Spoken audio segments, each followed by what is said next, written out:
Matthieu chapitre 13. On ne touche pas.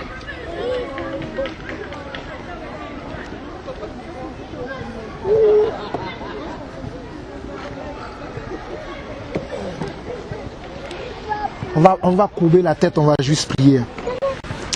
Père, nous te bénissons, nous te glorifions parce que tu nous as fait la grâce de te connaître et de recevoir ta parole, qu'elle vienne de toi.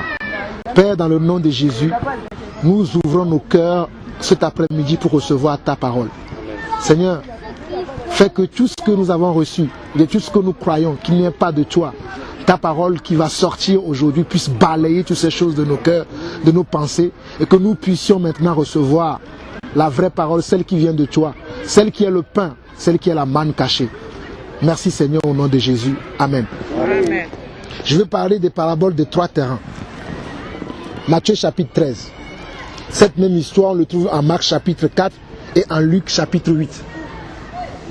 On nous dit, ce même jour, Jésus sortit de la maison et s'assit au bord de la mer.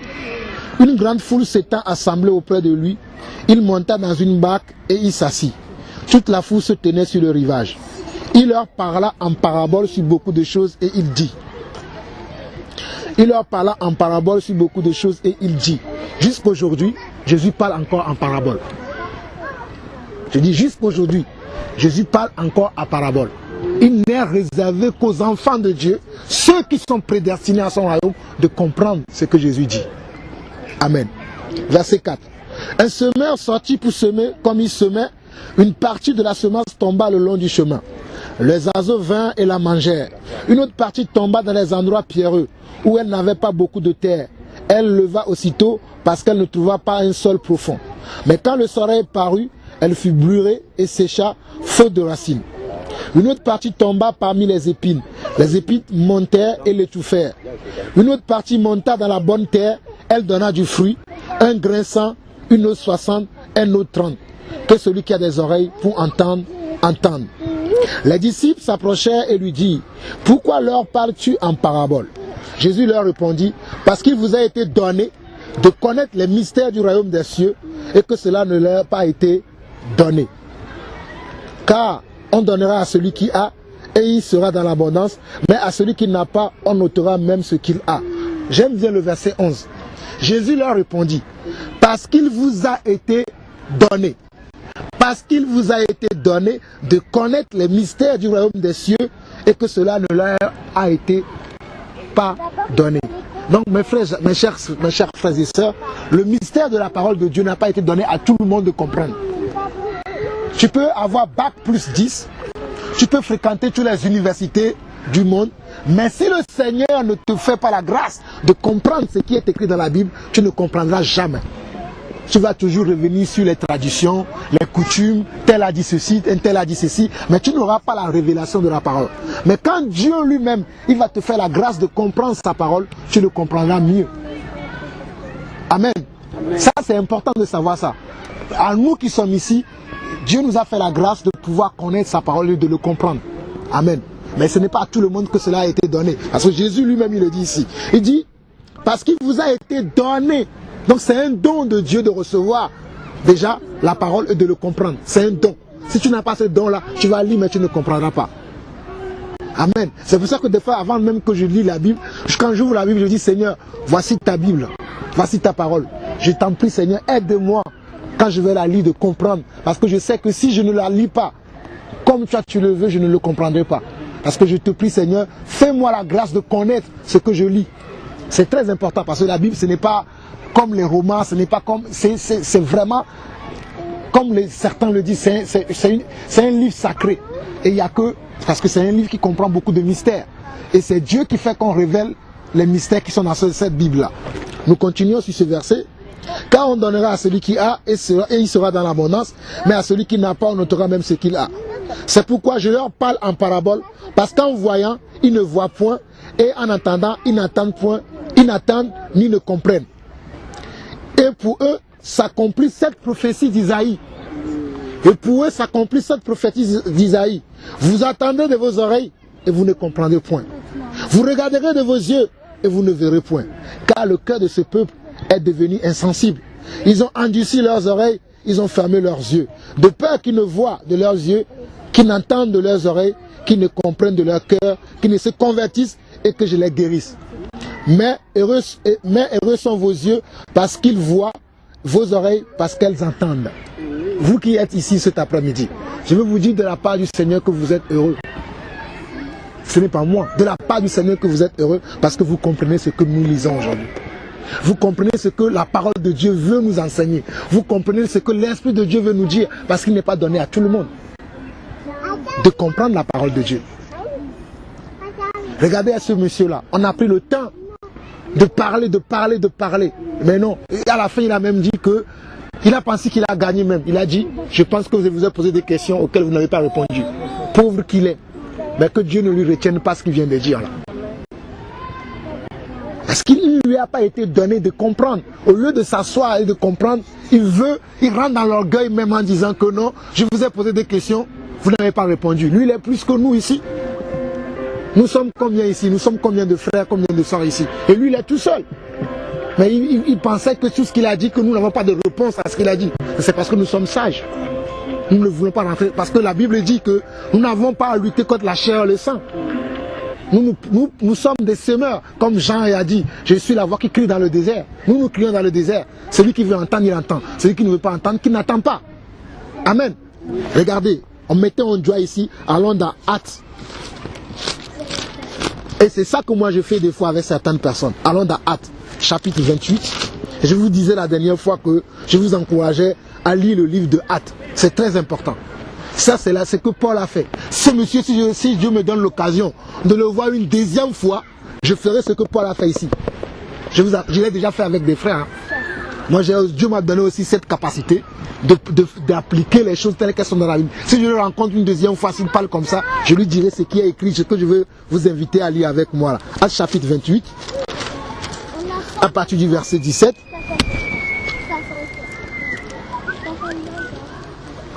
On nous dit qu'au bout de 3 jours, Paul convoqua les principaux des Juifs et quand ils furent réunis, il leur adressa ces paroles. Hommes frères, sans avoir rien fait contre le peuple ni contre les coutumes de nos pères, j'ai été mis en prison à Jérusalem et livré de là entre les mains des Romains. Après m'avoir interrogé, ils voulaient me relâcher parce qu'il n'y a point en moi rien qui mérite la mort. Mais les Juifs s'y opposèrent et j'ai été forcé d'en appeler à César, n'ayant du reste aucun dessein d'accuser ma nation. Voilà pourquoi j'ai demandé à vous voir et à vous parler, car c'est à cause de l'espérance d'Israël que je porte cette chaîne.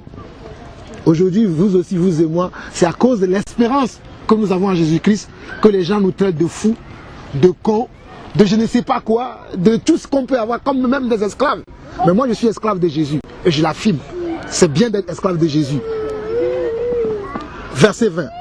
Voilà pourquoi j'ai demandé à vous voir et vous parler, car c'est à cause de l'espérance d'Israël que je porte cette chaîne. Il lui répondit, nous n'avons reçu de Judée aucune lettre à ton sujet, et il n'est venu aucun frère qui ait rapporté ou dit du mal de toi. Mais nous voulions apprendre de toi ce que tu penses, car nous savons que cette secte rencontre beaucoup de l'opposition. Il lui fixait un jour, et plusieurs vinrent le trouver dans son logis. Paul leur annonça le royaume de Dieu, en rendant témoignage et en cherchant par la loi de Moïse et par les prophètes à les persuader de ce qui concerne Jésus. L'entretien dura depuis le matin jusqu'au soir. Des fois quand Paul rencontrait des gens, ça traînait du matin jusqu'au soir. Tout à l'heure, c'est pour ça que j'avais la patience d'écouter ce monsieur pour qu'il dise tout ce qu'il avait à dire.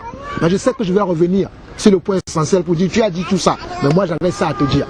Mais malheureusement, il n'a pas le temps. C'est pour ça que je dis que si je le rencontre une deuxième fois, si on doit prendre même 24 jours pour parler, on prendra 24 jours pour parler. Parce que la Bible nous dit aussi dans 2 Timothée, le frère Alain a cité tout à l'heure ce verset-là, dans 2 Timothée chapitre 3, que toute écriture est inspirée de Dieu.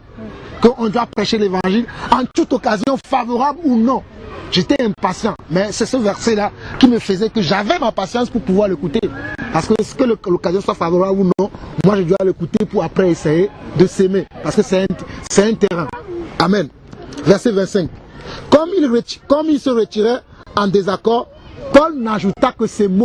Des fois quand ils arrivent, qu'on n'a plus le temps de poser les fondements, de revenir à ce qu'on doit dire. Et qu'après, les gens ne suivent pas ce qu'on doit dire. C'est ce qu'il faut faire.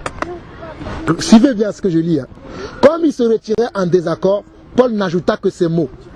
C'est avec raison que le Saint-Esprit, parlant à vos pères par le prophète Ésaïe, et dit, va vers ce peuple et dit, vous entendrez de vos oreilles et vous ne comprendrez point. Vous regarderez de vos yeux et vous ne verrez point. Car le cœur de ce peuple est devenu insensible. Ils ont endurci leurs oreilles et ils ont fermé leurs yeux, de peur qu'ils ne voient de leurs yeux, qu'ils n'entendent de leurs oreilles, qu'ils ne comprennent de leur cœur, qu'ils ne se convertissent et que je ne les guérisse. Sachez donc que ce salut de Dieu a été envoyé aux païens et qu'ils l'écouteront. Lorsqu'il lui dit cela, les Juifs s'en allèrent, discutant vivement entre eux. Paul demeura 2 ans entiers dans une maison qu'il avait louée. Bon, bref, Paul voulait, c'est ce genre de personnes que Paul aussi a rencontré. C'était les Juifs qui ne croyaient pas. Paul a essayé, passant par la loi, à leur faire comprendre que c'est Jésus que vous avez crucifié, c'est lui qui était le Messie. C'est par lui que vous devez être sauvés. Mais ces gens ne voulaient pas l'écouter. Et la Bible disait qu'ils venaient le voir toute une journée. Paul parlait, Paul discourait de matin jusqu'au soir, essayant de leur faire revenir à la raison, pour qu'ils croient en Jésus. Mais c'est en vain qu'il le faisait. Mais enfin, il faisait quoi? Il prenait la parole que Jésus lui-même il a dit. Que vous entendez de vos oreilles, mais vous ne comprendrez pas. Vous verrez de vos yeux, mais vous ne verrez pas. Pour que quoi? Afin que vos cœurs ne se convertissent. Moi, j'ai fait ça une fois avec un frère camerounais aussi, qui était venu chez moi à la maison. C'est le frère dont je vous ai fait écouter le message dernièrement là. Il venait tous les jours avec ce genre de message là. Oui, c'est comme ça, c'est comme ça. Des fois, il me dit que même un jour, il est venu, il m'a dit qu'il y a, je vous disais ça la dernière fois, qu'il y a 12, il y a 24 différents types d'apôtres. Les apôtres qui doivent travailler dans le ministère. Il avait un message carrément qui est contraire à la Bible. J'ai pris le temps tous les jours quand il venait de prier avec lui, de lui enseigner. Mais un jour, il a dit un truc que là où le Seigneur m'a dit maintenant c'est bon, tu as fait ton devoir. Je lui ai pris ce verset là. J'ai dit toi là, tu ne comprendras la parole de Dieu. Mais dernièrement il m'a appelé, j'ai fait écouter le message à Alain Patrick, là il veut qu'on parle. Mais même quand tu vois qu'il veut qu'on parle, même derrière il a encore cet esprit là qui le pousse. En fait l'esprit de vengeance, de rébellion, de contradiction, de querelle. Mais moi j'ai pas le temps. J'ai même ça, encore ce message là, si je vous le fais écouter, vous allez voir ça.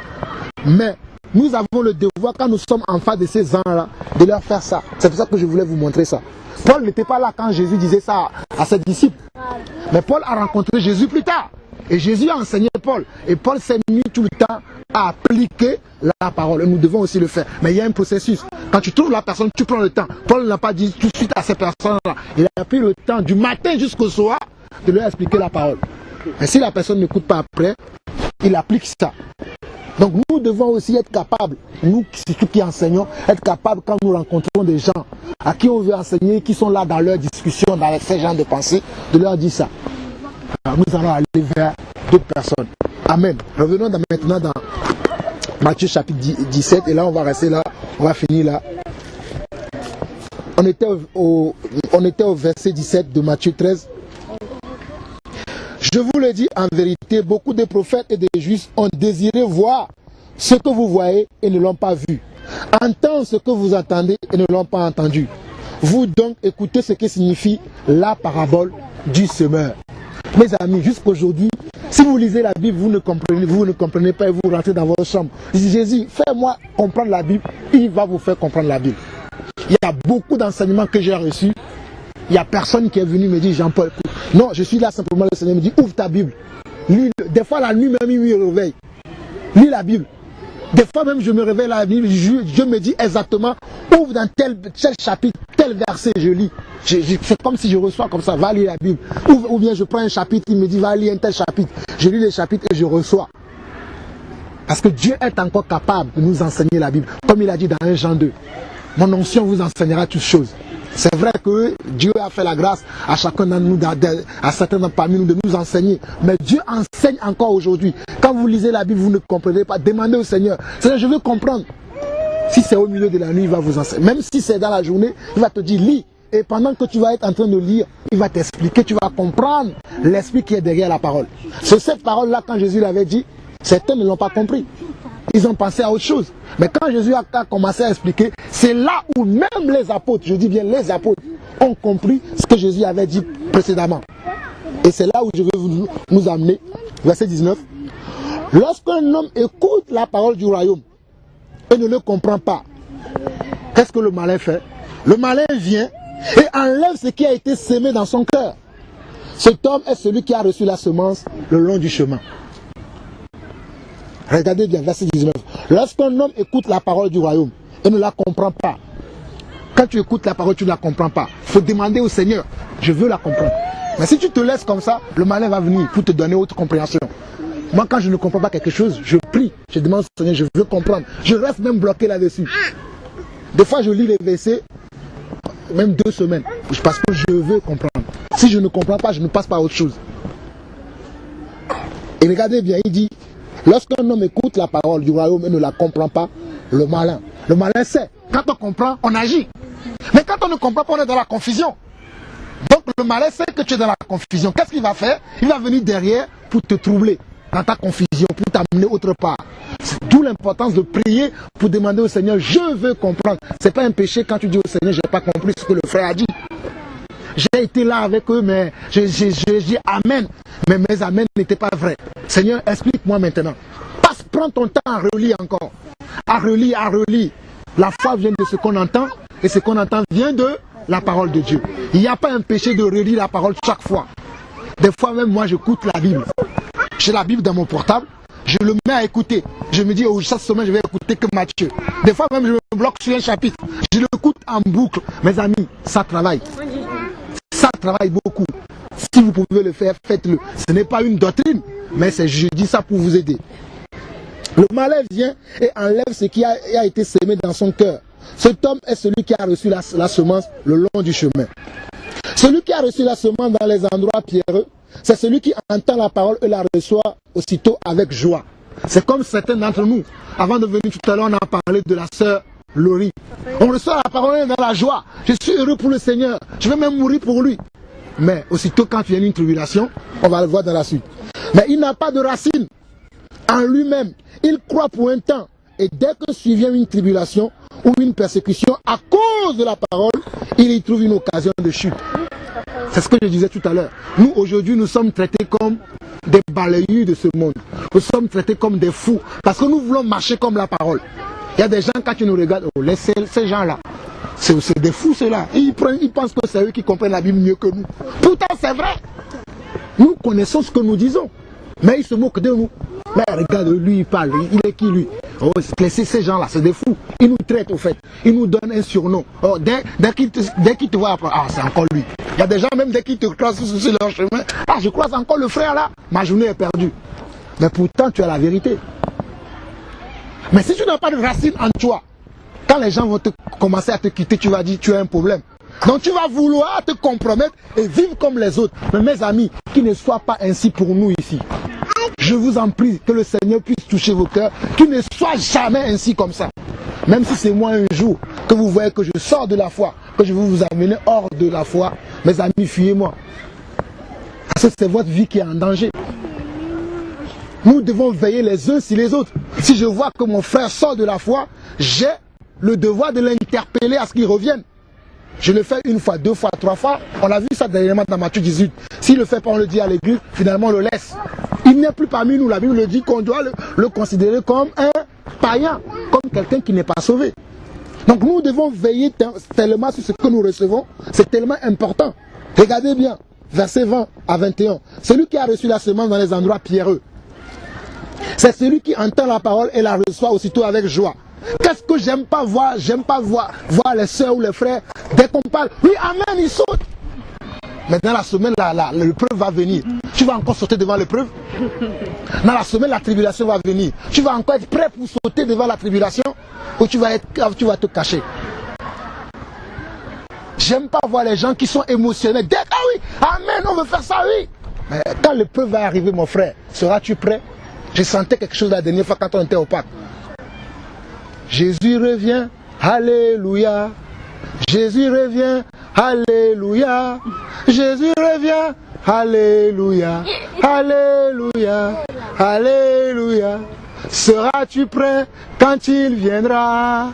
Seras-tu prêt quand il viendra? Seras-tu prêt quand il viendra? Quand il viendra, quand il viendra. Je vous parle, mais je vous parle à moi aussi. Ne pensez pas que parce que je parle, que je ne me parle pas à moi aussi. Parce que même moi je parle, la Bible dit que nous qui enseignons, nous serons jugés doublement. C'est vrai d'enseigner aux autres, mais toi-même qui enseignes là, est-ce que tu le pratiques? C'est très important de se veiller sur soi-même, de veiller sur ce qu'on fait, ce qu'on dit. Parce que c'est très important. Est-ce que nous serons prêts quand Jésus reviendra? Est-ce que nous serons prêts? Être prêts, c'est de croire ce que Dieu dit. Peu importe les épreuves, peu importe les tribulations, peu importe les rejets.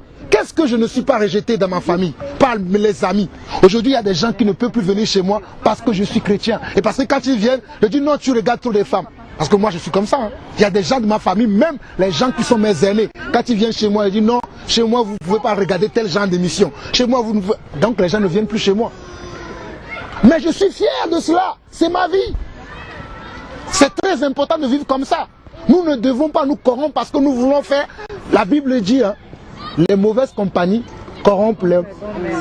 Nous devons veiller à cela avec une entière persévérance. Mes amis, je le dis encore. Nous devons veiller à cela avec une entière persévérance. Je suis quelqu'un, je suis dur avec moi-même.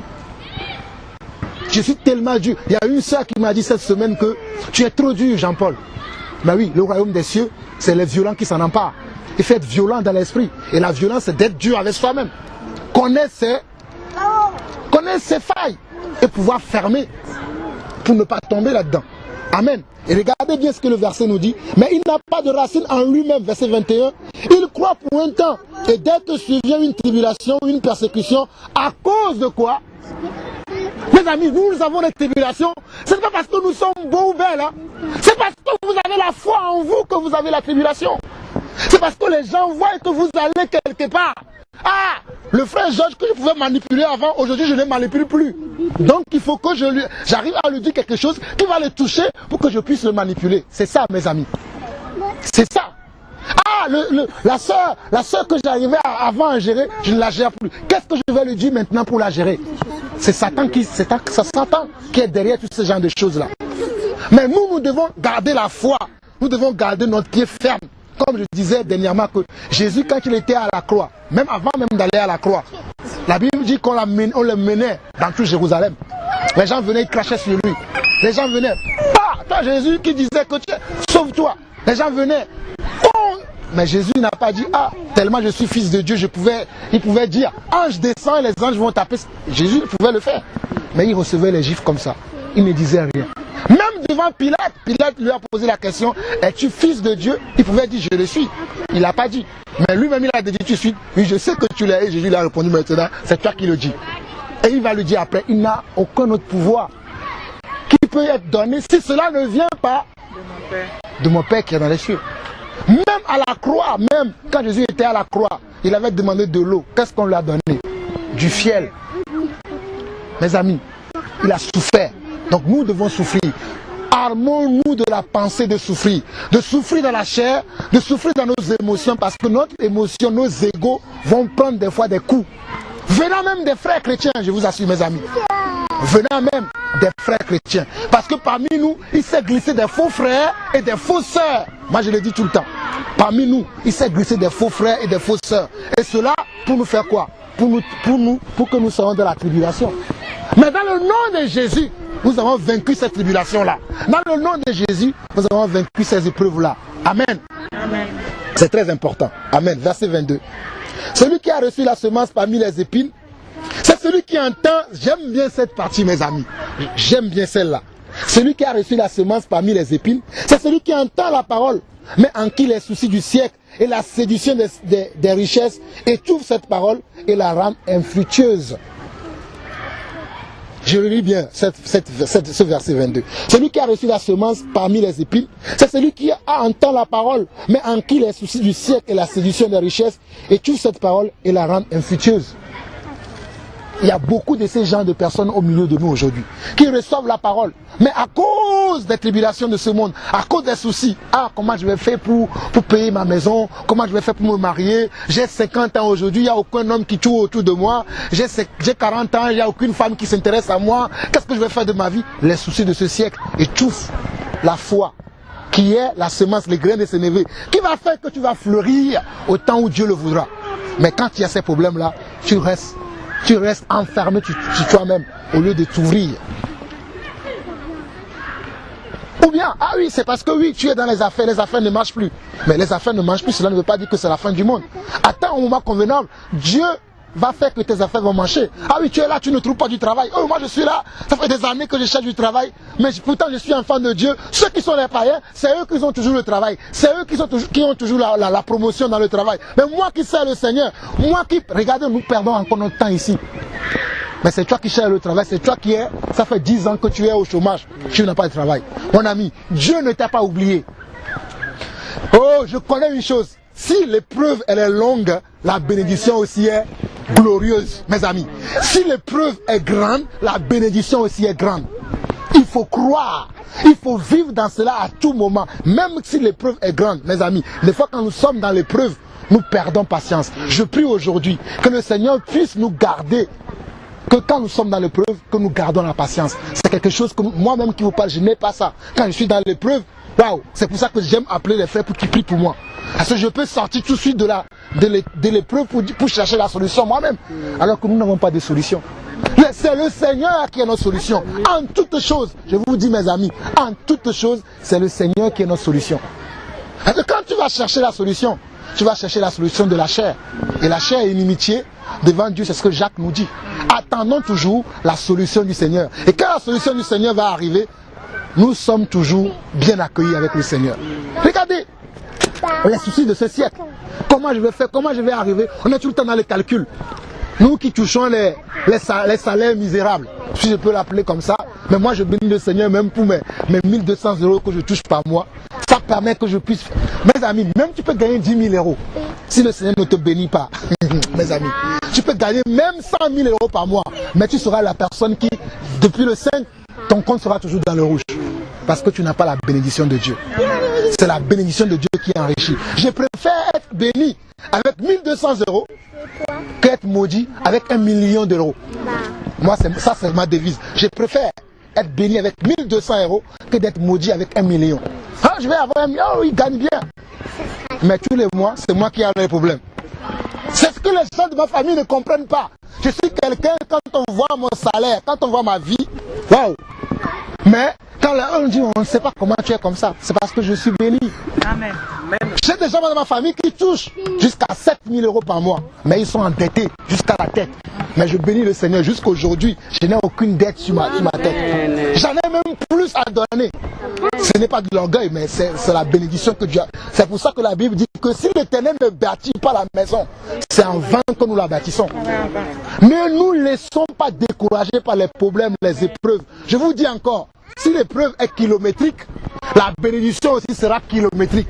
Dieu n'a jamais menti, mes amis. Le Dieu que nous servons, waouh, il est le même hier, aujourd'hui et éternellement. Croyons-le, il le fait, il le fera toujours. Amen. Soyons prêts, soyons lents à dire, oh non, Seigneur, tu m'as oublié. Non, il ne t'a pas oublié. Il attend de lever ta tête pour que ceux qui sont là pour dire que c'est fini pour la soeur, c'est fini pour le frère, pour qu'ils puissent voir et dire, waouh, quel Dieu il sert. Dieu l'a vraiment béni. Ça va arriver, ce n'est qu'un temps. C'est pour ça que la Bible dit dans Habakkuk chapitre 2, verset 3, que si la promesse tarde, attends-la, elle s'accomplira certainement. Attends-la, si elle tarde, elle s'accomplira certainement. C'est comme les gens qui croient aujourd'hui que Jésus ne reviendra pas. Mais moi je sais dans mon cœur qu'il reviendra. Et il reviendra pour ceux qui ont cru en lui, ceux qui ont réservé leur vie pour l'accueillir. C'est ce que nous sommes en train de faire là. Nous attendons notre Seigneur parce qu'il va revenir nous chercher. Nous serons ce jour-là, comme ma soeur Solange disait tout à l'heure, que là-bas, il n'y a plus la jalousie. Amen. Là, nous sommes là avec nos maigres richesses là, les gens nous envient encore. Mais là-bas, la jalousie ne rentre pas. Là-bas, la jalousie ne rentre pas là-bas. Si tu es jaloux, devant la porte sera fermée pour toi. Il faut que tu sois simple de cœur pour rentrer dans le royaume des cieux. Là-bas, il n'y a plus de honte. N'ayons pas honte. Regardez comment nous sommes là. Dans le royaume de Dieu, il n'y a pas de honte. Comme on partageait tout à l'heure, mon frère. Je vivais une situation dernièrement, j'ai partagé ça avec mon frère et ma soeur.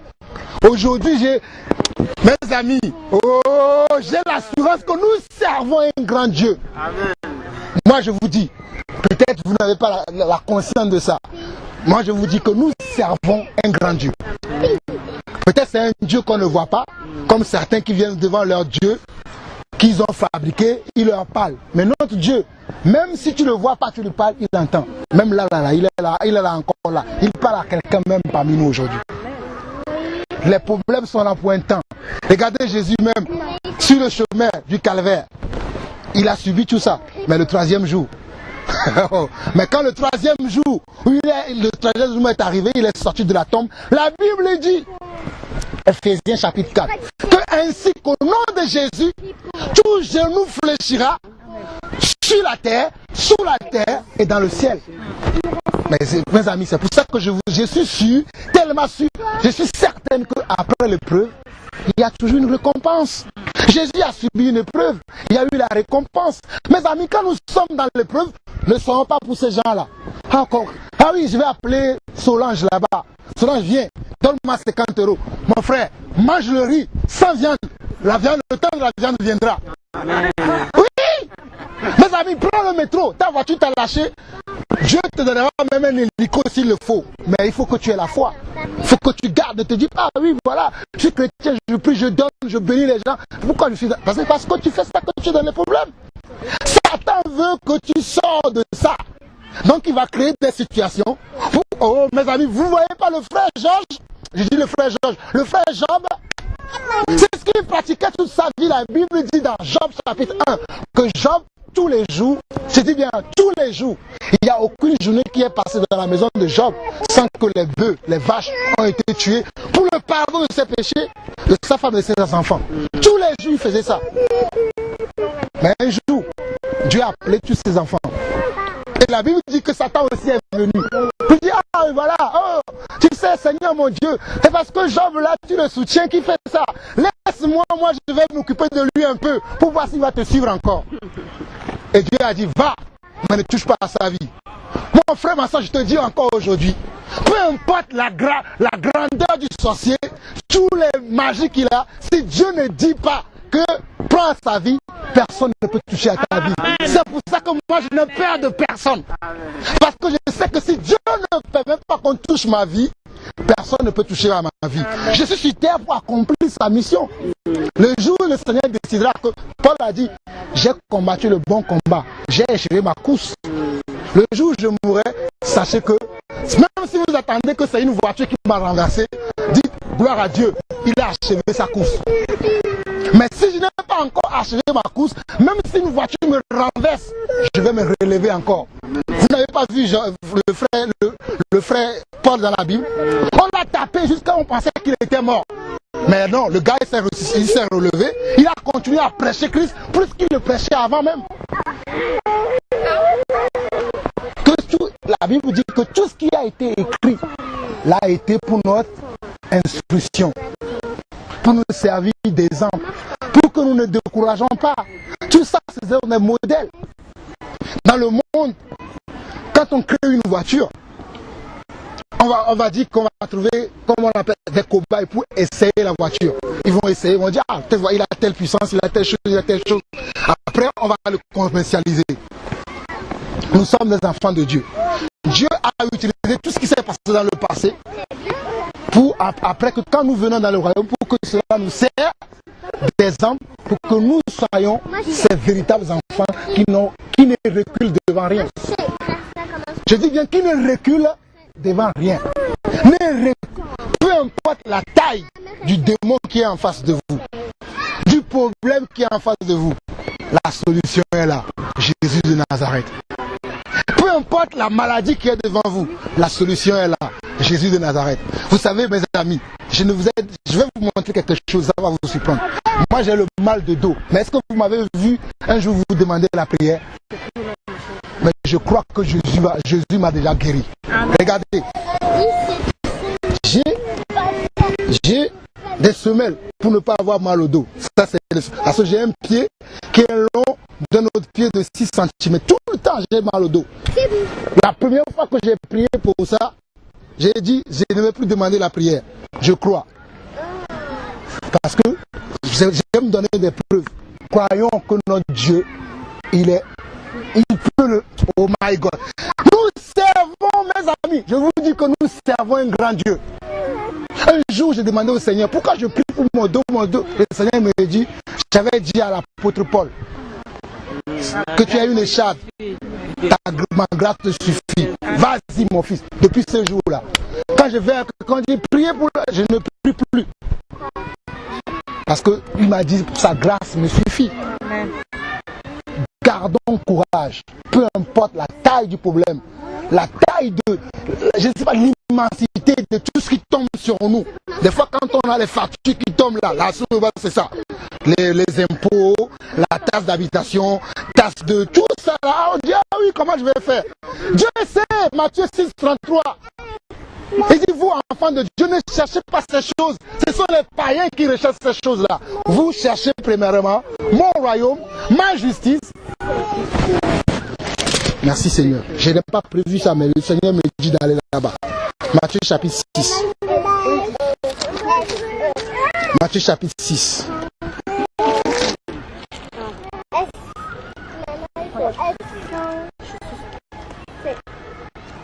Verset 25 à 34. Je vais rapidement rouler sur ça. On va retourner là-bas, puis j'en ai fini. Je vous donne-moi encore 10 minutes, j'ai fini. Matthieu chapitre 6, verset 25 à 34. C'est pourquoi je vous dis, ne vous inquiétez pas pour votre vie, de ce que vous mangerez, ni pour votre corps, de quoi vous serez vêtu. La vie n'est-elle pas plus que la nourriture, et le corps plus que le vêtement? Regardez les oiseaux du ciel. Ils ne sèment ni ne moissonnent, et ils n'amassent rien dans les greniers. Et votre Père céleste les nourrit. Ne valez-vous pas beaucoup plus que qui de vous par ces inquiétudes? Je disais à une seule dernièrement que l'inquiétude vient de Satan. Le mot inquiétude là, ce n'est pas mon Dieu qui l'a créé, c'est Satan qui l'a créé. Quand Adam et Ève étaient dans le jardin d'Éden, oh, et quand Satan est venu maintenant, comme le monsieur là voulait nous blaguer, mais moi, on ne peut plus me blaguer. J'ai dit, Satan, tu ne me blagueras plus. Je connais maintenant tes blagues. Tu vas les faire ailleurs, mais plus chez moi. Quand Satan est venu, il a blagué Ève. Dieu a-t-il réellement dit, à chaque fois que Dieu te dira, est-ce que j'ai réellement dit ça? Sache que Dieu, ou bien sache que Dieu veut t'élever quelque part, et Satan, lui, veut te blaguer. Pour te dire, tu crois que ça c'est pour toi? Ça oui, c'est que pour le frère Jean-Paul. Qui a dit ça? Voici les signes qui suivront ceux qui auront cru. Voici les signes qui suivront, en d'autres termes, voici les signes qui suivront les enfants de Dieu. Es-tu enfant de Dieu ou pas? Donc il y a des signes qui doivent te suivre. Ces signes-là ne sont pas pour que le frère Alain Patrick ou que pour un tel ou un tel. Les signes sont pour tous ceux qui sont enfants de Dieu. Et si tu es enfant de Dieu, tu dois croire que l'inquiétude ne vient pas de Dieu. Je vous dis encore ce mot-là. Balayer. Moi, tu sais, la dernière fois quand je parlais de ça, j'ai dit, je vais même enlever ce mot-là dans mon dictionnaire. Et j'ai mis une encre noire dessus pour dire inquiétude, tu ne m'auras plus. C'est ça ce que Satan a fait. Il a dit à Ève, crois-tu que Dieu a-t-il dit réellement que vous ne toucherez pas, vous ne mangerez pas? Et quand Ève a cru à ce que Satan a réussi son coup, et c'est là où le péché est venu dans le monde. Je continue. Regardez les oiseaux du ciel, ils ne sèment, ils ne moissonnent. Non, on avait déjà lu ça. Verset 27. Qui de vous, par ses inquiétudes, peut ajouter une coudée à la durée de sa vie? Et pourquoi vous vous inquiétez au sujet du vêtement? Considérez comment croissent les lits des champs. Ils ne travaillent ni ne filent. Cependant, je vous dis que Salomon, même dans toute sa gloire, n'a pas été vêtu comme l'un d'eux. Mais je sais que Salomon n'a pas travaillé pour Pharaon. Salomon, il était. Mais on nous dit que Salomon, dans toute sa gloire, même... Oh my God, quel Dieu nous servons. C'est pour ça que j'aime quand le frère Alain me dit que j'aime quand tu dis que nous servons un grand Dieu. Moi, je sers un grand Dieu. Oh, le Dieu que je sers, il est même... non, la taille de ceux... Si on réunit tous les parcs de Paris, il ne peut pas contenir sa gloire. Du monde. Il ne peut pas contenir la gloire de Dieu que vous et moi nous servons. Vous imaginez qui vous servez? Mes amis, rendez-vous compte de qui vous servez. Quand vous allez quelque part, vous dites que vous... Affirmez-le. Moi, dans mon travail, je dis que je suis enfant de Dieu. Qu'il le croit ou pas, je m'en fous. Moi, je suis enfant de Dieu. Je ne vais pas me taire, faire comme certains, quand ils vont dans un endroit, ils ne veulent pas s'affirmer. Ah, s'ils savent que je suis chrétien, ils vont me licencier. Qui te licencie? Tu n'es pas dans ce verset-là. Moi, je suis dans ce verset qui me licencie. Je suis enfant de Dieu. Même dans mon immeuble, tout le monde sait que je suis enfant de Dieu. Quand je sors, tout le monde dit, ah, il est encore sorti. C'est ça ce que vous devez être. Vous pensez que quand Pierre et Jean, ils étaient sur la terre, quand ils sortaient, ils se cachaient. Ils subissaient la même chose que vous et moi, nous subissons. Pire même encore. Parce qu'aucun de nous n'a déjà dit à quelqu'un, lève-toi. Et il s'est levé. Je prie. Moi, je veux vivre la Bible. Je ne sais pas pour vous, hein, mais moi, Jean-Paul Lawson, je sais qu'un jour, je vais vivre ça, je vais vous dire, frère, je vous disais ça s'est accompli aujourd'hui. Amen. Au nom de Jésus. Tous les jours, quand je vais au travail, je vois un monsieur qui, tous les jours, il demande de l'argent. Même cette semaine, je me suis dit, je vais lui dire, après, je me suis dit, si je lui dis ça, ne s'accomplit pas. J'ai commencé, inquiétude, vous voyez, inquiétude. Je me suis tué. Inquiétude. Je l'ai dépassé, après j'ai commencé, et dit, mais c'est comme ça que les apôtres ils faisaient. Ils disaient ça arrivait. Après je me suis dit, ah si je dis ça n'arrive pas, les gens vont me voir. Vous voyez comment, bon, on y va, on avance. Inquiété, verset 28, verset 29. Cependant, je vous dis, Salomon, j'ai lu ceci, verset 30. Si Dieu rêvait, on a vu aussi, qui demain sera jeté au four, vous ne vous vêtirez plus fort, à plus forte raison, gens de peu de foi. Tout à l'heure, le frère en particulier m'a dit que mercredi, vous avez parlé de la foi. Si Dieu parle encore de ça aujourd'hui, c'est pourquoi. Ne vous inquiétez donc point. Il n'a pas dit pas, hein. Ne vous inquiétez donc point. Vous avez vu cette semaine avec, aujourd'hui même, avec une voiture Clio. Ma voiture était en panne. Je l'ai ramenée au garage. Ils m'ont fait une facture de 955 €. J'ai payé tout de suite. Je suis revenu, j'ai pris la voiture, je suis sorti du garage. D'ici là, je viens là, la voiture s'est coupée, il ne démarre plus. Je le ramène au garage. Ils disent non, oui, on ne sait pas ce qui s'est passé, non, on va voir. Ils ont vu la voiture, ils m'ont rappelé dans la semaine pour me dire non, c'est le turbo qui a lâché. J'ai dit non, ma voiture n'avait pas un problème de turbo. Ma voiture avait un problème de défaillance, injection.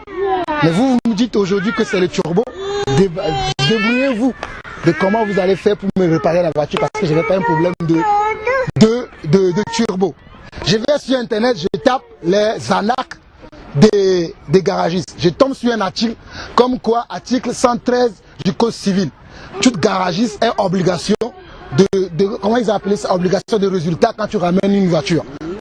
Donc du coup, j'ai rappelé le garage, j'ai dit, article 100 quoi. Ils m'ont dit, ah monsieur, envoyez tout ce que vous dites là, envoyez-nous tout ça par courrier. Et on va traiter on va réparer votre voiture. Donc là, je suis dans l'expectative comme quoi, soit ma voiture va être réparée, soit je vais avoir une voiture neuve. Je suis dans l'expectative. Des fois, Dieu permet même qu'il y a certaines situations, je ne dis pas, mais ça peut arriver. Dieu permet même qu'il y a certaines situations pour nous bénir. Dieu permet. Toi, tu vas dire comment ça m'arrive. C'est vrai que le jour où ça m'est arrivé, j'ai dit que c'est pourquoi ça. Je me dis, mais c'est pas normal, j'ai payé quand même, j'ai payé pourtant. Parce que quand ils ont réparé la voiture, je l'ai pris, j'ai fait 2 jours. Je voyais le voyant injecteur et défaillance injecteur toujours allumé. Donc je l'ai ramené. Ils m'ont dit que c'est fait. Ils m'ont appelé, moi je suis venu chercher la voiture. Je pars du garage, je sors, je fais là. Je sors du garage, je fais même pas 100 mètres. Tout est coupé. Même pas de démarrage. Donc ils viennent, ils me disent bon, on te prête une voiture, on va regarder la voiture, le lendemain on t'appelle. Ils m'appellent le lendemain, ils me disent que non, c'est le turbo, il faut encore dépenser 3500 €. C'est là où j'ai dit, monsieur, je ne suis pas votre pigeon. Je suis venu, vous m'avez fait une facture de 955 €. Débrouillez-vous pour me réparer ma voiture. Moi, je ne savais pas. Quand je suis au travail, je parle avec mes collègues. C'est eux qui me disent non. Il y a un article qui parle de ça. Va sur Internet. Je vais sur Internet, je trouve l'article. J'appelle le garage. Je dis, ils m'ont dit, ah oui. Alors, comme vous connaissez si bien la loi, envoyez-nous tout ça par courrier. Là, nous, on ne peut rien faire. On va faire appel à notre assurance. C'est notre assurance qui va réparer ta voiture. Donc, apparemment, soit leur assurance, ils me réparent la voiture telle qu'elle est, soit ils me donnent une voiture neuve. C'est pas quoi ça. Dieu, dans tout problème, il y a toujours une solution. Ne nous arrêtons pas toujours dès qu'il y a le problème. Ah oui, il n'y a pas de porte de solution. Il y a toujours une porte de solution à tout problème. Nous servons un grand Dieu. Ne vous inquiétez donc, point. Il est écrit, ne vous inquiétez donc, verset 31. Ne vous inquiétez donc point. Et ne dites pas, que mangerons-nous? Que boirons-nous? De quoi nous serons vêtus? Comment je vais faire pour payer mes impôts? C'est ça la question en ce moment. Moi, je vois mes collègues au travail. Ah, mais tu sais, la rentrée, j'ai payé ci, j'ai payé ça. Encore, j'ai été à payer pour la taxe d'habitation. Ceux qui sont propriétaires, je les vois, je dis, regardez, gens de peu de foi. Moi, je suis là tranquille. Mon Dieu, pouvoir, tu m'as besoin. Il n'est jamais giré. Pourtant, je suis quelqu'un qui ne gagne pas beaucoup. Il y a des gens de ma famille, quand ils ont su que je travaille au Pôle emploi, ils ont dit, ah, celui-là, il va gagner des millions. S'ils savaient, j'ai 1200. S'ils enlèvent tous les chats tous les mois, j'ai 1210 €. Mais, je ne sais pas comment Dieu fait, mais je gère tout. Ça suffit même plus que. Nous avons un grand Dieu, mes amis. Et c'est pour ça qu'il nous dit, ne vous inquiétez donc point. Ne dites pas, que mangerons-nous? Que boirons-nous? De quoi serons-nous vêtus? Car toutes ces choses, c'est là où c'est important, car toutes ces choses, ce sont les païens qui les recherchent. Votre Père Céleste sait que vous avez besoin. Mes amis, je ne sais pas si quelqu'un de vous a un impôt à payer, une taxe à payer, ou quelque chose qui ne va pas dans sa vie, mais Dieu sait déjà que ça ne va pas. Que ce soit pour le mariage, que ce soit même pour les problèmes dans les couples, que ce soit les problèmes des enfants. Mes amis, je vous dis que Dieu sait que tu as ce problème-là. Toi, cherche premièrement son royaume, sa justice, et Dieu, ce n'est pas moi qui l'ai dit, hein, et c'est écrit. Si tu veux même avoir l'assurance, quand tu pries, dis Seigneur, j'ai entendu que c'est ce cas, c'est écrit. Je veux que cette parole se manifeste dans ma vie, ça se manifestera. Il dit, cherchez premièrement le royaume et la justice de Dieu, et toutes ces choses vous seront données par-dessus. Ne vous inquiétez donc pas du lendemain, car le lendemain aura soin de lui-même. À chaque jour suffit sa peine. Combien de fois on ne s'est pas inquiété du lendemain? Là, dernièrement, il y a un cousin qui m'a appelé. Oui, oh, tu sais, on t'a embauché pour tu es embauché pour un CDD de 6 mois. Ça va finir bientôt en décembre. Pense-y. Il est mon Dieu. Mon Dieu sait que j'ai signé un contrat de 6 mois. Moi, je ne me soucie même pas de ça. Mon Dieu va faire. Mais je dis non, pense-y. Hein, parce que bientôt, tu vas avoir 4 enfants. Il n'y a que toi qui travailles. Dieu ne sait pas qu'il n'y a pas que moi. C'est comme si l'information qu'il me donne, mon Dieu ne le sait pas. Il le sait déjà qu'il n'y a que moi seul qui travaille. Ma femme est en congé par rapport. Dieu le sait déjà. Et je ne m'inquiète pas. Et lui vient. Et ça, c'est quoi? C'est Satan. Je vous assure que Satan va utiliser les membres de votre famille que vous aimez les plus chers. Et celui qui a dit ça, c'est celui qui m'a amené en France. Hein. C'est celui qui m'a dit ça, c'est celui qui m'a amené en France. Oui, Jean-Paul, il va falloir que tu penses vraiment avoir un CDI. Mon CDI, c'est avec Dieu.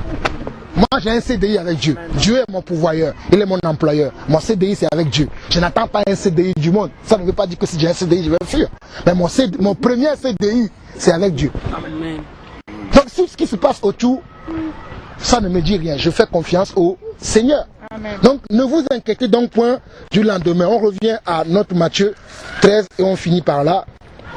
Je pense que Dieu a inspiré nos frères là. Je vois les frères qui sont en train de tourner leur Bible. Ils vont nous encourager. Je finis rapidement pour leur laisser la parole. Je finis la dernière terre. J'étais où? Aidez-moi, j'étais au verset. J'étais au verset 22, verset 23. Celui qui a reçu la semence dans la bonne terre, c'est celui qui entend la parole et la comprend. Il porte du fruit et un grain en donne 100, un autre 60, un autre 30. Je pense que vous tous ici cet après-midi, vous êtes de la bonne terre. Au moment convenable, tous les semences qui ont tombé, ceux qui devaient donner 100 donneront 100, ceux qui devaient donner 60 donneront 60, et ceux qui devaient donner 30 donnent 30. Que Dieu vous bénisse. Amen. On va juste prier, après je laisserai les frères, si les frères ont quelque chose à ajouter. Seigneur, nous voici encore devant toi. Nous te bénissons pour ce moment où tu nous as parlé encore de ton royaume. Tu nous as parlé de ne pas avoir d'inquiétude.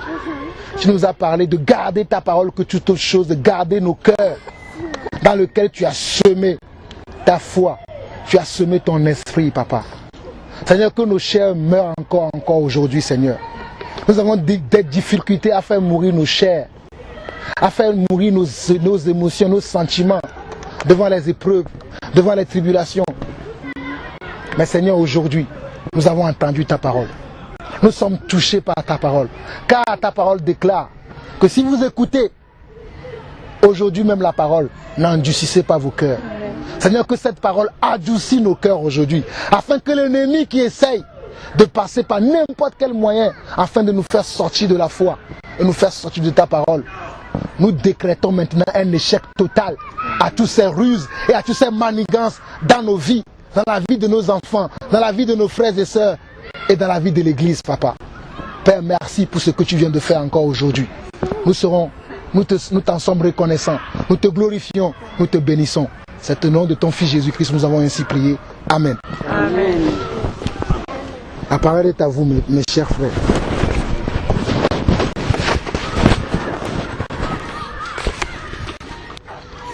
Juste pour ajouter quelques versets au message que le frère vient de nous partager.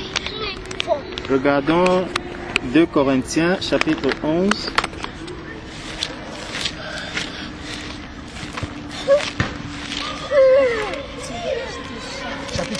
Chapitre 11 à partir du verset 18.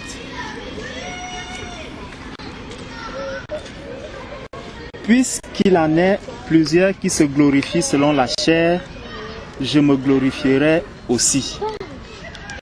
Donc, ça veut déjà dire que Paul, lorsqu'il s'adresse ici aux Corinthiens, il dit, certains se glorifient selon la chair, lui aussi peut se glorifier selon la chair. J'espère quand même que de nous tous qui sommes ici, personne de nous ne peut dire qu'il a la chair, que son corps n'est constitué que d'os.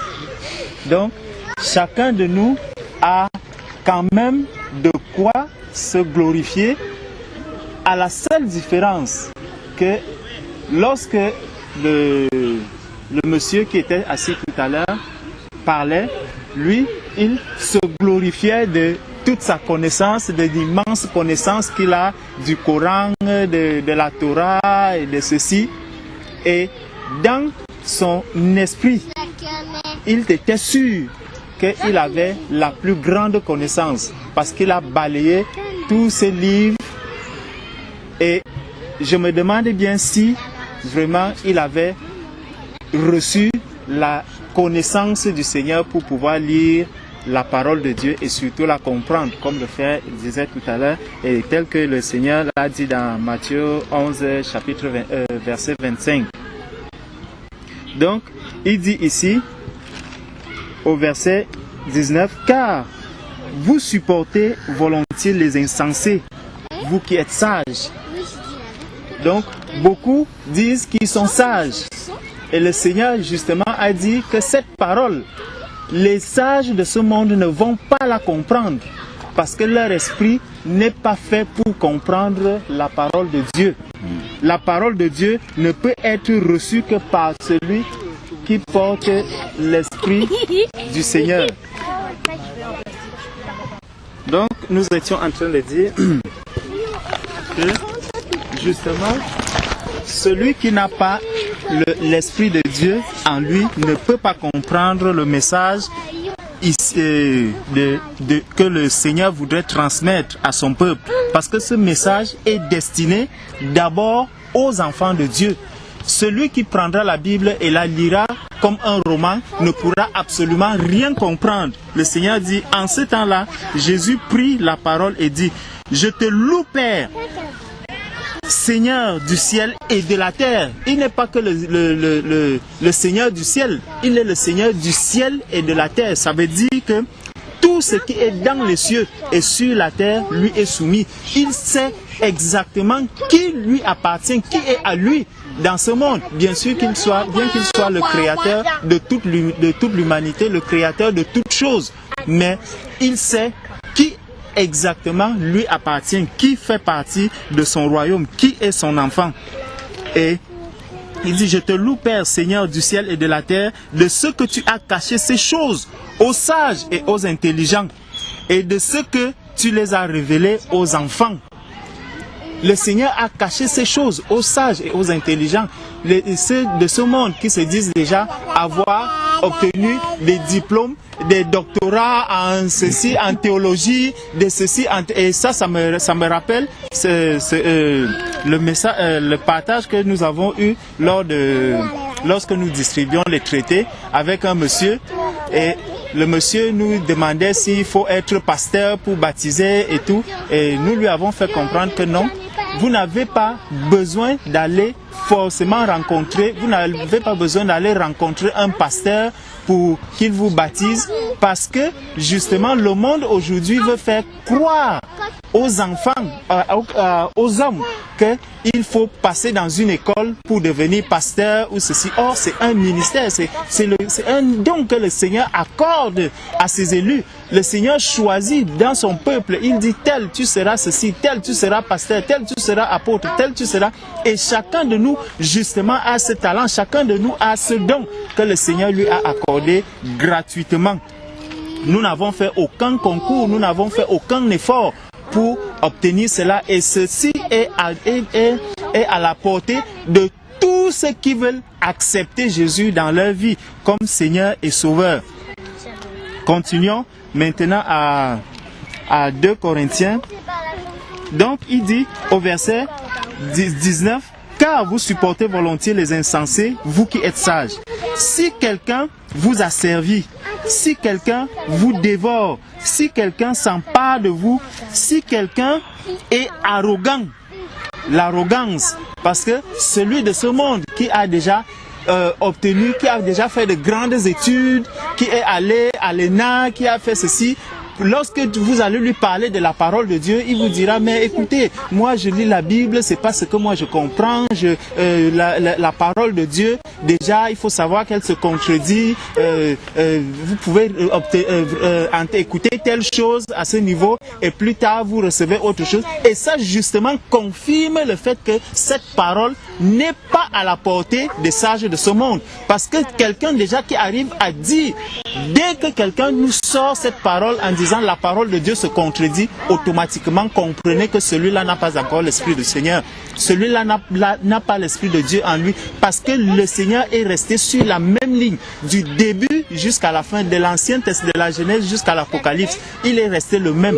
Si nous n'arrivons pas, s'il y a un verset justement comme le frère disait tout à l'heure qui ne nous est pas encore, dont l'explication ne nous est pas encore révélée, restons dans la présence du Seigneur et demandons au Seigneur de nous révéler la vérité du message qu'il voudrait nous transmettre par rapport à ce verset. Et que le malin ne vienne pas te mettre un verset qui contredit l'explication que le Seigneur voudrait apporter. Automatiquement comprend que ce n'est pas la vérité du Seigneur. Le Seigneur est resté sur la même ligne, sur la même parole. Et donc il dit l'arrogance. Si quelqu'un vous frappe au visage, vous les supportez. Parce que dans le monde, vous pouvez vraiment voir quelqu'un du monde qui accepte que quelqu'un lui donne un bon coup, que quelqu'un lui donne une bonne gifle, mais plus difficile pour lui d'entendre parler du nom de Jésus. Parce que quand ce que nous avons vécu à Créteil, où des gens sont prêts à chanter Sadou, où des gens sont prêts à crier, même marcher nus. Nous voyons des gens qui se mettent à marcher nus dans les rues, parfois même allant vers la présidence, disant que nous sommes nus et nous contestons contre ceci. Cela, le monde les accepte. Et ils se disent que oui, ils doivent être protégés, leurs droits doivent être protégés. Mais dès que vous prononcez le nom de Jésus dans un parc qui est aussi public, automatiquement, voilà la police qu'on veut appeler, voilà ceci. Et ça devrait nous montrer que le monde accepte vraiment celui qui est son souverain, c'est-à-dire le malin. Le monde a vraiment accepté, il a porté, il a arboré le malin sur son corps comme un vêtement, comme un habit. Parce que un homme, tu ne peux pas te débarrasser de ton vêtement, auquel cas on commence à te prendre pour un fou. Donc le malin aujourd'hui accepte, le monde aujourd'hui accepte le malin justement parce que c'est lui qui est son maître, c'est lui qui est devenu le vêtement du monde aujourd'hui. Satan est entré dans le corps du monde et le monde l'accepte, le monde est joyeux, le monde est fier d'arborer le vêtement de Satan en lui. Et il dit, j'ai honte de le dire, nous avons montré de la faiblesse. Donc, pour ce monde justement, lorsqu'il nous voit, on se dit, oh voilà les faibles, voilà ceux qui sont incapables d'agir. oubliant que vraiment le Seigneur Dieu Tout-Puissant, comme le frère disait, la voiture peut te cogner, mais tu sortiras de là sans égratignure. Si la volonté de Dieu ne s'est pas encore accomplie, si la volonté de Dieu n'est pas qu'à cet instant, tu es atteint, que tu aies achevé la course. Parce que nous sommes tous en train de mener une course. Et le jour que le Seigneur dit, aujourd'hui, Georges, il faut que ta course s'arrête là. Je peux être en train de manger directement. Le Seigneur me dit, voilà, c'est déjà ta fin. Tu es déjà arrivé au bout de ta course. Je rends grâce à Dieu ce jour parce que je sais que ma couronne qui m'est réservée, je l'obtiendrai ce jour-là. Et donc le Seigneur t'appelle à cet instant et c'est une joie pour le monde, c'est une fierté pour les frères de savoir que nous étions avec un tel frère qui a vécu. Devant nous, nous pouvons donner un bon témoignage parce que le seul bon témoignage qu'on peut recevoir de quelqu'un, c'est le témoignage qui peut venir de l'église. Pas un témoignage qu'on viendra donner lors des obsèques en disant voilà quelqu'un qui n'a jamais rencontré Dieu, qui n'a jamais fait ceci, mais qui a, toute une communauté se doutait, mais le jour de son décès, on n'a jamais dit que voilà celui-là était un tueur d'hommes, voilà celui-là qui était un mauvais, c'était un voleur, c'était un brigand. Jamais on ne l'a dit. Vous entendrez toujours que non, c'est quelqu'un qui a servi Dieu, il est allé, il a rendu du bon service aux gens, il a fait ceci. Le monde commence à blanchir. Et justement, lorsque vous blanchissez de cette manière, vous le blanchissez devant Satan, parce que Satan est en train de l'accepter. Satan est en train de venir le recevoir. Et vous le blanchissez devant Satan. Donc, pour Satan, c'est une fierté. Mais pour Dieu, justement, Dieu, il connaît, il sonde les cœurs et les reins. Il sait que celui que vous êtes en train d'enterrer ici, il est perdu, c'est la gêne, c'est l'enfer qui va le recevoir. Parce que celui qui n'a pas reçu Jésus dans ce Pâques-ci aujourd'hui, qu'il sache que le jour de sa mort, il partira en enfer, il va brûler dans le feu éternel. Donc le Seigneur appelle chacun vraiment à venir à lui afin qu'il puisse recevoir le véritable témoignage de l'Église, parce que le Seigneur dit qu'il est la vérité. Donc le témoignage que l'Église donne d'un homme, c'est ce témoignage-là que le Seigneur connaît, c'est ce témoignage de vérité qui est reçu dans les cieux. Il dit, cependant, tout ce que peut oser quelqu'un, je parle en insensé, moi aussi je l'ose.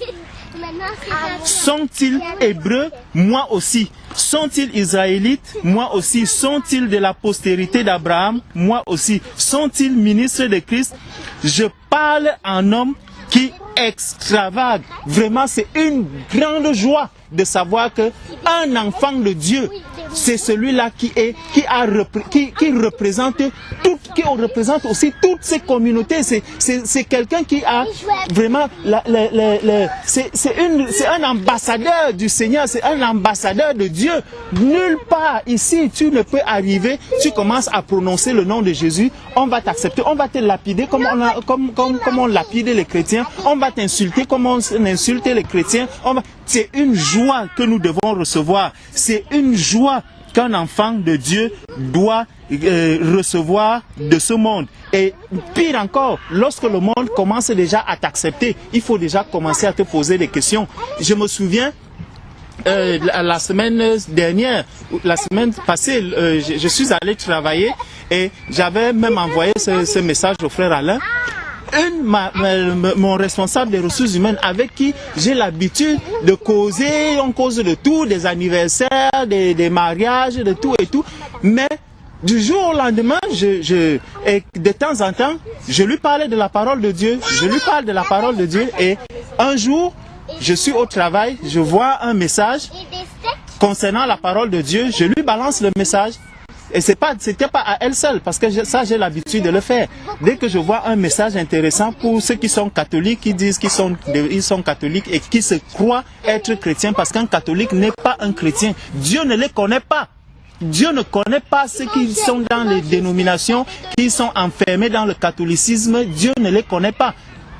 Alors je lui balance le message, la parole. Et lundi, quand elle arrive, elle m'appelle, elle me dit, Georges, c'est la dernière fois que tu m'envoies ce genre de message. Je lui demande, mais quel message? Parce que pour moi, je ne comprenais pas. J'avais déjà oublié. Elle me dit, tu m'as envoyé le message concernant Dieu et tout. Il faut savoir que ici c'est le cadre du boulot et tout. Et dans ma tête, je me suis dit, mais attends, quand on parle des mariages, quand on parle des anniversaires, quand tu m'envoies les photos du moment où vous êtes en vacances, dans les pique-niques et ceci, ça c'est aussi du boulot. Est-ce que ça c'est vraiment du boulot? Bon, entre parenthèses, mais moi je ne lui ai pas donné la réponse. Je lui ai dit, ok, j'ai compris, je ne t'enverrai plus ce genre de message. Mais je lui ai demandé, est-ce que tu as quand même lu le message que je t'ai envoyé? Elle m'a dit, je ne le lirai pas. Je lui ai dit, tu as tort de ne pas le lire parce que c'est la parole de Dieu que je t'ai envoyé. Néanmoins, comme tu dis que tu me demandes de ne plus t'envoyer ce genre de message, je ne t'enverrai plus ce genre de message. Et je vous assure, c'est une amie.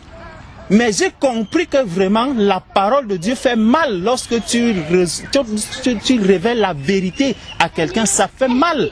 Et justement, ça fait plus mal à qui? À celui qui a déjà l'esprit endurci, celui qui a déjà l'esprit fermé, celui qui est dans les ténèbres, parce que il y a certaines personnes qui sont dans les ténèbres et devant qui on a même mis un mur, tout un mur, de sorte que tu as beau envoyer la lumière, ce n'est que le mur qui reçoit cette lumière, lui-même est de l'autre côté. Et beaucoup de catholiques sont dans cette situation, parce qu'ils sont enfermés dans des bâtiments. Et dès que tu envoies cette parole, c'est l'extérieur de ces bâtiments-là qui va recevoir cette parole. Eux-mêmes sont enfermés à l'intérieur du bâtiment. Donc leur esprit vraiment est déjà emprisonné. Je vais bientôt terminer. Il dit, sont-ils ministres de Christ?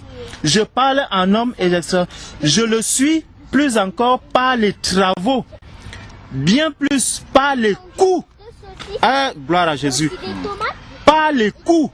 Bien plus par les emprisonnements, bien plus souvent en danger de mort. Donc, vraiment, Paul nous dit ici qu'il a été longtemps dans les prisons, longtemps dans les dangers de mort. Et justement, ce que cette RH me disait, c'était, parce qu'elle m'a dit c'est la dernière fois, ça veut dire le jour que je lui envoie encore ce message, c'est directement la porte. Donc, je suis prévenu. Mais je ne manquerai pas que le jour que nous allons dîner ensemble, je ferai exprès que lorsque je prie, que le Seigneur me pardonne, qu'elle voit que je suis encore en train de prier et que ce jour-là, qu'elle me dise que Georges, qu'est-ce que tu es en train de faire? Je vais lui demander, est-ce qu'il m'est déjà interdit de prier? Parce que c'est vrai, je ne sais pas, le Seigneur dit que ne priez pas comme des pharisiens, mais ce jour, je vais fermer les yeux justement pour lui montrer que mon Dieu est plus grand. Seigneur, je ne le ferai pas pour narguer quelqu'un, mais je me vante même d'être ton fils, je me vante d'être celui que tu as sauvé, Seigneur. Je te dis merci.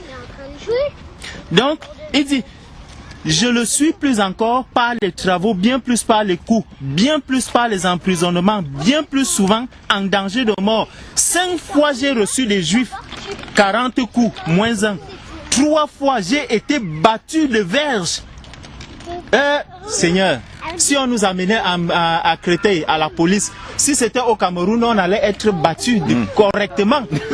Heureusement, le Seigneur nous a amenés à le connaître en France, où tu vas arriver à la police et on va juste parler sans te mettre des coups. Donc, j'ai été battu de verge. 1 fois, j'ai été lapidé. 3 fois, j'ai fait naufrage. J'ai passé 1 jour et 1 nuit dans l'abîme. Fréquemment en voyage, j'ai été en péril sur les fleuves. Voilà, il dit fréquemment en voyage. Et ça attire un peu mon esprit. Lorsque je vois la manière selon laquelle nous sommes en train de nous déplacer maintenant, je rends grâce à Dieu que nous sommes en train d'accomplir le travail que Paul aussi a fait. Constamment, Créteil, et Champigny, Évry et ceci. Et je vous assure, mes frères, continuons. Même en hiver, nous allons rentrer dans les parcs pour annoncer le message, pour annoncer la parole de Dieu. Partout, nous étions à Créteil, personne ne savait qu'il devait avoir une manifestation là-bas, mais c'est le Seigneur qui nous a envoyés. Amen. Il dit, j'étais fréquemment en voyage. Et ça aussi, ça montre que nous ne devons pas rester justement confinés à un seul endroit. Parce que lorsque nous restons enfermés dans une maison ou enfermés dans un bâtiment, tous ceux qui sont à l'extérieur ne peuvent pas recevoir ce message, ne peuvent pas recevoir la parole de Dieu. Et l'apôtre Paul ici nous dit qu'il était constamment en voyage. Ce n'est pas pour montrer comment il était beau, ni montrer encore que lui dit qu'il avait un manteau, qu'il oubliait même et qu'on devait lui envoyer en hiver. Donc, lorsque nous sommes constamment en voyage, nous faisons l'œuvre de Dieu. J'ai été en péril sur des fleuves, en péril de la part des brigands, en péril de la part de ceux de ma nation. Donc, comme le frère disait, quelqu'un de ta propre maison même va commencer à te persécuter seulement au nom de Jésus. En péril de la part des païens. Donc, nous sommes dans la joie de savoir que les païens jusqu'à aujourd'hui continuent à nous persécuter. En péril dans les villes, en péril dans les déserts, en péril sur la mer, en péril parmi des faux frères. Donc, comme nous pouvons rester là ayant des frères, nous ne savons pas exactement parce que le fait de se fréquenter est très important. Le fait de savoir, de vivre dans la communion fraternelle est très important parce que nous arrivons à comprendre la vérité. Nous arrivons à déceler des vrais frères, des vrais chrétiens, des faux chrétiens. Parce que beaucoup se disent chrétiens alors qu'ils ont fait naufrage depuis très longtemps. Comme le monsieur qui était assis, qui dit qu'il connaît Jésus, il parle de Dieu, il fait ceci, alors qu'il est loin de la vérité. C'est un faux chrétien, c'est quelqu'un qui ne connaît pas Dieu. Il ne connaît ni la parole de Dieu, ni même n'a jamais vu Dieu. Et il faut vraiment que le Seigneur lui-même vienne travailler dans son corps. J'espère qu'il lira la Bible que les frères lui ont offert. Il dit donc, parmi les faux frères, j'ai été dans le travail et dans la peine, exposé à de nombreuses veilles, à la faim et à la soif, à des jeûnes multiples, au froid et à la nudité. Vraiment, mon frère, quand tu parles du travail et que tu dis que bientôt le travail va finir, ceci, cela, ça ne finira jamais au nom de Jésus. Tu vas trouver. Au nom de Jésus, ce travail, tu vas passer de travail en travail. Si c'est celui-là que le Seigneur va te donner, le travail qu'il te faut, le travail qui convient à son serviteur. Il dit lui-même, ne vous inquiétez de rien. C'est la parole que le frère a lue. Ne vous inquiétez de rien. Le lendemain, lui-même prendra soin de lui. Un enfant de Dieu ne vit pas dans l'inquiétude. Et je rends même grâce à Dieu parce que tu as barré ce mot. Un enfant de Dieu ne connaît pas l'inquiétude. Il ne vit pas dans l'inquiétude. Lorsque le monde veut te soumettre à quelque chose, tu agis avec la parole de Dieu. Le Seigneur ne nous donne pas une autre puissance, une autre force que celle que lui-même a. Nous avons la force du Seigneur. Le Seigneur a mis une puissance. C'est une puissance. Il ne s'est pas limité. Il n'a pas dit que j'enverrai la force sur vous. Il a dit la puissance. La puissance, elle est au-delà de la force. Elle est ça veut dire nous sommes élevés. Nous sommes je ne sais pas, le mot n'existe pas encore. Parce que les enfants de Dieu ont une certaine